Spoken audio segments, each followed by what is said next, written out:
that's what they said happened, but Mhm. I don't think that's what happened. Um, Yeah.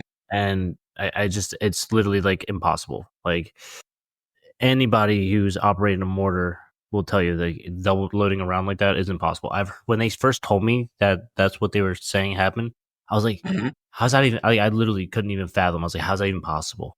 Like I couldn't even comprehend. And then the chain of command, because they went that route, it was Mhm. more as if they were trying to blame the Marines versus taking the blame of their mistake. Right. So they're Now, shifting the did blame. yeah, well, that's what's always gonna happen when you don't wanna be in trouble. Did you know any of the 7 fallen from Hawthorne? Corporal Ruperta, he was Okay. the only one that I knew. He was a part of weapons company when I was like first really getting there. So I kind of like knew him a little bit. Well, I'm not gonna say I was like best friends with this guy. Like he was a corporal, I was brand new. He was more of like a mentor, but no, he was just a cool guy, good guy to have around. Yeah. Yeah, we weren't like close, but yeah, definitely knew him. And it's definitely is sad to, you know, Yeah, what well, my happened. condolences to you and his family. But let's break this down. You have to have live fire exercises. I mean, they're critical for combat readiness. Simulations, while safer, can never fully replicate the chaos of battle, right? So there's nothing that's going to really stop that. But the cons of this, the risks to personnel are significant. Human error, as seen in Hawthorne, can lead to catastrophic outcomes. And as we go in deeper to this, what if live fire training isn't the issue, but how it's conducted? Could advanced technology like AI or augmented reality replace live fire drills altogether, eliminating human error while maintaining combat realism? Or does removing the human element itself create a dangerous over reliance on tech? What's your feeling on that? Gigi, being a person who's been on the front lines, do you think that might help? I mean, like upgrading technology is never a bad thing, you know. Right. Over reliance on technology is a bad thing. So I like how the Marine Corps does train because they train traditionally, like Mhm. we in boot camp and in SOI and everything, like School of Infantry rather.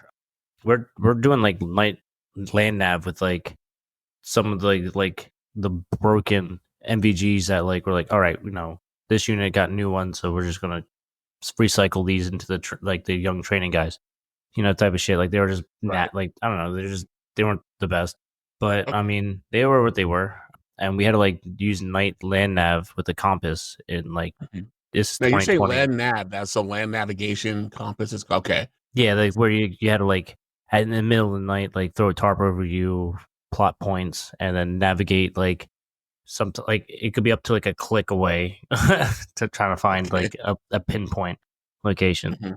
But they Okay. teach you that because like GPSs and everything can go down, like technology can go down. Well, it's Mhm. nice to have. They teach you Yeah. what to do without it. So Now I was never in the military, but I was a Boy Scout and I was in the ROTC. All 4, commands, just so you know. Lieutenant here. But I just wanna throw that out there. So I get little bits and pieces of what you're talking about.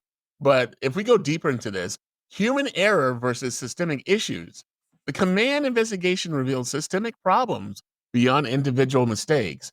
A lack of adequate supervision and unclear communications and expectations about safety protocols were key contributors.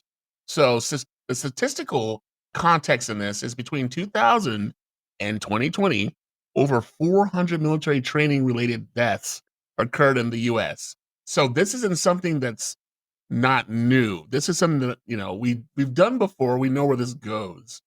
I mean, I don't understand if we've done this that 400 people died in training in 20 years or so. Why? it's just bad equipment, and a lot of them were like the Marines going down in like ospreys and stuff, like Yeah, and that was the remember that whole beating Osprey down. thing that lasted for 5 years in California, where every time, like, 2 people would go up, 1 wouldn't come back? I mean, it's crazy, like, if the Ospreys are killing that many of our military, why are we using them if they're that hard to control? Yeah, or just that they're that beat up and we're not servicing them and repairing them properly. You know what I mean? Or giving because Yeah, but another not thing is like Russia. We there got was money. I was talking to a air winger when I was in, and he was telling me for every hour one of the helicopters, I can't remember what model it was. Every hour that it flew, it required 50 hours of maintenance. What the why? Why would we even get in that? That's Yeah. so that's Isn't that so crazy? astronomically in a there's just so much going on with that. I mean, that for one costs so much money to keep in the air for an hour or Yeah. whatever the For situation is. 50 hours of maintenance per hour that That's is applied. crazy. Yeah. I mean, would you drive a car that required that much attention? Oh god, no. Are you kidding me? I mean, come on, man. And we pay heavily for that through our taxes. We get Yeah. taxed like 5 times the $1. It's It's ridiculous. amazing. It's amazing how much money goes into the military, and it's like, where does it go? It's almost like there's some laundering going on. Bro, let me just tell you I'm just this. kidding. Just No, kidding. no, Right? no, no, no, no, you're on the right track. Mr. Uncle They did Sam? an Kidding. audit right after when Bush was in office and Rumsfeld did an audit on the Pentagon. They found that they were missing $2 trillion. And then all of a sudden, 9/11 happened. And then we Yep. never talked about it again. But when you really dig into what they were talking about back then, they had hammers they were selling for $500. Like when they Yeah, I did their remember that. inventory, they have a $500 hammer, a screwdriver that was $750, just really crazy shit.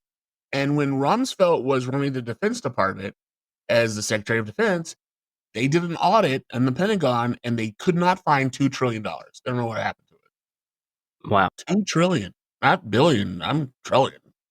I don't know Yeah. where it is. So And I then say that to if say I would have this. lost my $80 flashlight in the Marine Corps and couldn't turn it in Would have at been the end, killed. I would have been put on blast. Yeah, court martial. But these people lost $2 trillion. Like 2 trillion. That's more GDP than Russia's GDP is like what 10 trillion. That's like 2/10 of Russia's GDP, and we can't find Missing. it anywhere. Fucking Luxembourg, I think their GDP is like half a trillion, like 500 billion. We can't even Yeah. find two Luxembourgs anywhere. I don't know where the hell happened to them. But it's Um, just fucking crazy to me. So and the Marine no Corps one, implemented changes post Hawthorne, including stricter training protocols and mandatory safety drills. But however, critics argue that more robust oversight and modernized equipment could have prevented the tragedy in the first place. Well, yeah. Where's all this money going, man? You're thinking we're yeah, getting the best and the finest, and we don't even know what we're buying. What do you yeah. think, Gigi? Because you were Well, in yeah, well, no, that's just it. Like, throw the old shit away. Like, I we don't did know. in Like, Afghanistan, just so right now. So we didn't bring none of I that shit back. I wasn't with the 60 millimeter mortars. I don't know what their equipment looked like. Okay. I did know that there was some trash equipment in the Marine Corps, though. I'll be completely just honest with you. Just talking about the airlines and the Ospreys and the helicopters and things like Yeah. that. It's just like, oh my gosh. But I mean, we love the stealth bomber, but it's coming up on almost fucking 40 years old. someone Uh, told me, and I don't mean any disrespect on the Marine Corps, but someone told me that, and this makes sense. The Marine Corps is a really old machine that hasn't been updated in a long time. no.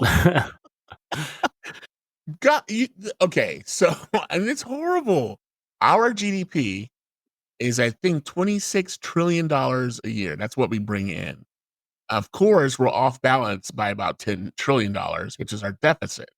The majority of the money we bring in goes to the military. All of it. Like, fuck starving babies, fuck the homeless. We're giving 80% of this check to the military, right? Which makes us the largest military in the history of mankind. And the next person that's even anywhere near us is 9 fucking rows down. And I think it's China. China's like the next biggest military aside from us. If you look at the full military of China. After that, it's North Korea. And after that, it's fucking Russia. It's ridiculous. And I may be wrong on that because things change, but Yeah, all the where time. does the money go? And I know we can't say, so how many bombers did you buy? What are you working on underneath the waters in the submarine? We can't ask those kinds of questions because, of course, it's military prudence. They're not going to tell you. But how do we audit this shit? Don't know, man. I'm That's sorry. just it, man. I get angry about stuff, guys. I really do. Stuff like this stuff with us losing soldiers who never even get to get into a real battle, who never get to really protect America from